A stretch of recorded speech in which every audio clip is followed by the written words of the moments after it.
Hey everybody, welcome back to Airsoftology Mondays, the show that answers your questions, helps you in a pinch, and is slowly getting moved into his new apartment. I'm your host, Jonathan Higgs. That's right, last week I told you I was kind of being in flux, and this week, same way, it's kind of hollow in here. I don't know if you guys notice, audio always gets me, but it sounds a little echoey. But I'm getting fixed. Don't worry, we're getting this thing settled down, and better lighting, I hope, this time for a little while. So anyway, welcome back to the show, guys. I don't want to keep you too long, but again, huge thanks to all of you guys and gals that bought patches last week. I ran a coupon code, and you know what?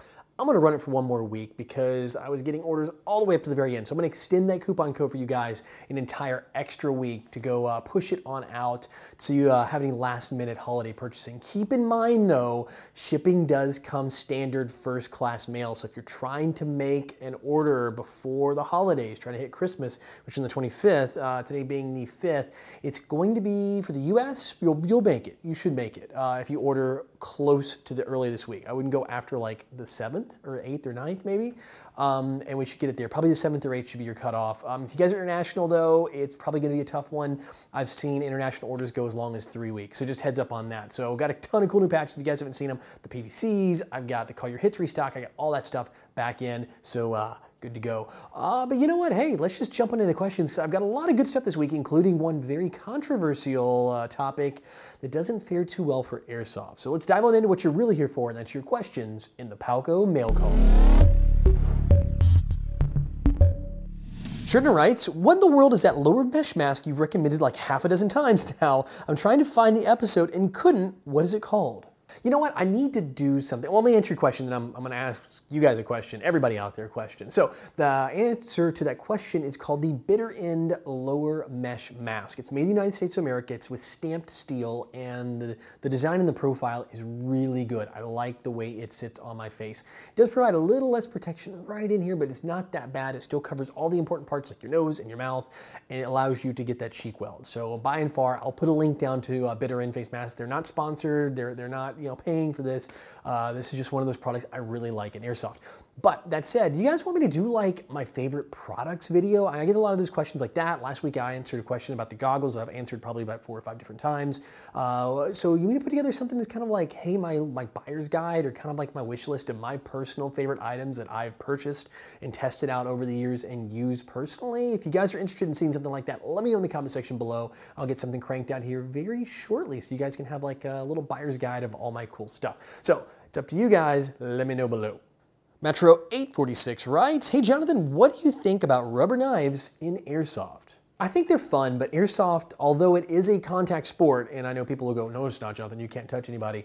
It's a contact sport because when you pull the trigger, a BB comes out and it hits somebody. It's a contact sport, no different than anything else that requires physical contact. So Airsoft being a contact sport, rubber knives, I think, if used like really soft rubber, are good. Sometimes those cold steel training knives are really hard rubber, and they are a pain. They hurt. They are rough when you get pegged by one. So it's kind of one of those balancing acts. As long as they're used carefully and in the hands of the right people, I think they're totally fine. But I have seen them misused a few times, and people kind of get a bruise even from taking a knife hit, because you come around the corner, your adrenaline's pumping, you're trying to get that knife kill, and you get a little too overzealous. So I don't know, I'm kind of on the fence on this. I'm not saying no, I'm not saying yes, but I'd say if you're using the softer rubber ones, why not? We'll go ahead and say yes on this one.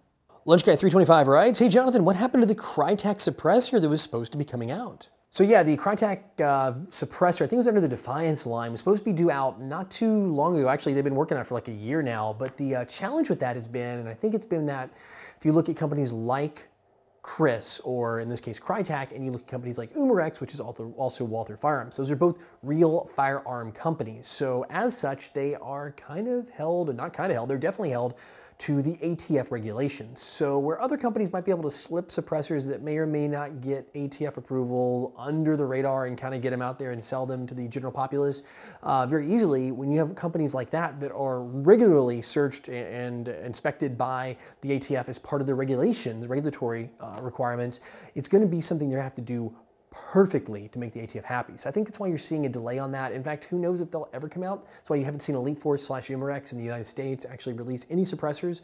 And they've got some great ones in their catalog elsewhere. I see a lot of companies they partner with, like VFC, that makes it really cool stuff. They just can't get it in the United States because it will not pass that ATF inspection as it stands today. Same thing goes for Chris or Krytac in this case. So I think that's kind of why you haven't seen it. It's not that it wasn't a good product or it's neat, because I think it's neat the way it recesses in. If you guys haven't seen it, it was designed to mate up with the barrel and like the CRB and work perfectly with it. And I really do hope they kind of work out the details if they are going through with it and get that out, because I'd love to get my hands on one and use it on my personal Krytac. Jack Ward writes, hey Jonathan, have you heard about Baltimore banning replica firearms? Please look into this. All right, so this was the #1 asked question. 46 thumbs up on this one as the time of me actually pulling this out and actually recording the show. So I'm gonna hit on it. I've done some looking into this. So as it stands right now, the city of Baltimore, the city council has voted unanimously for a 3rd reading. Now again, this is the 4th of December here. I'm recording, so the show will be releasing on the 5th when you guys are watching, if you're watching on release day. So as of the 4th of December, it is made through the first 2 readings. They voted it forward for the 3rd and final reading, 3rd and final vote on this. So if it does pass, and is looking like it might, you're going to deal with an actual ban on airsoft in the city limits. Now, there are some exceptions. If you're in a theatrical production, that has been an exception. And then, of course, the NRA has lobbied against this, but unfortunately, Airsoft doesn't have a lobbying group. The NRA said, hey, wait, hang on, this needs to be, we can be able to use them in firearm training and things like that, so put an exemption in for those things. But they kind of threw us under the bus, not really, but kind of really, when it comes to the actual fighting this fight all the way, saying, hey, no, these things should be allowed. So unfortunately, in this case, it's gonna be up to Airsoft, and right now there's not too many shops in Baltimore. There's not enough national attention, and like I said, there is not a national lobbying group or a national Airsoft organization out there to bond together and fight these fights as they come up. So unless something changes, meaning all of you who are of voting age, who can and do, here's what you need to do to change this. Otherwise, it is probably gonna pass. It's definitely gonna pass. You need to call your city councilman if you are in Baltimore, so this is a very small group, and express to them your concern about this law. Now, be highly professional. You're going to talk to a staffer on the phone. You're not going to talk to the actual lawmaker. They don't answer the phone. They've got people for that, but you're going to need to call the office. You can send emails in. You can do like letter writing campaigns, but we're on the 3rd reading at this point. I would highly recommend a phone call, and make sure you delegate someone who is professional. Lots of phone calls are going to help, because enough of those calls and the concern around it are at least going to get the ear of the actual lawmaker, the person in there. And I would also look to find the most friendly when it comes to the laws. I mean, you're not going to be able to call up the most liberal of lawmakers who are so anti-firearms normally and try to persuade them into something different. You're going to need to try to reach out to the more conservative lawmakers in the Baltimore area, which again, Baltimore is very, I think, Democratic, so it's going to be very tough for you guys outside the United States. Democratic is typically, not always, not favorable to firearms, and Republican, that side, they're the 2 major parties, are typically a little more friendly or very favorable to firearms and the right to have them and use them. That's where we all fall in as Airsoft. So again, not to get too political here, not to get on the soapbox and say, hey, definitely call, but if you guys are concerned, definitely call your city councilor or city councilman or woman in Baltimore if you guys live in the area. I know it's going to be very tough to fight this one because it's so far in, and the NRA has pretty much kind of given up because they've got, well, we've got our exemptions, we're good now. So I'm really hoping things change. And I know also, unfortunately, not to pile on bad news, it looks like the entire state of Maryland is considering this when the legislature reconvenes, actually making it a statewide thing. Now, at that level, it might be easier to fight. Now, this wouldn't be the first city, again, to have firearms banned. All the 7 boroughs in New York, they are not allowed. Airsoft is not allowed at all. And then also in Chicago, Illinois, there's the same way. And there's a few other cities, I think, scattered around the U.S., just a couple more. But this wouldn't be the first big city to go and ban replica firearms or Airsoft in this way. And I think the first offense is $250 fine. Second offense is $1,000. I don't know if there's any jail time or how this falls as a misdemeanor or a felony. I didn't really get on. I think they haven't really hammered that detail out. So just interesting to see. So guys, if you are in the area and you can call, definitely be doing it. Call every single day. Be professional. Be courteous and get the point across. And good luck. And I hope this fight works. And anybody who can call, go ahead and do it, please. We got to keep Airsoft alive in this country.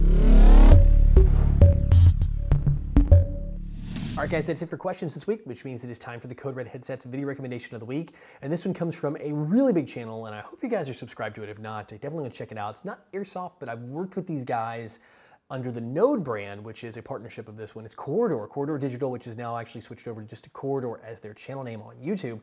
And this is a series I've known they've been working on for a very, very long time. And it's been in the works for months and months and months. Huge production.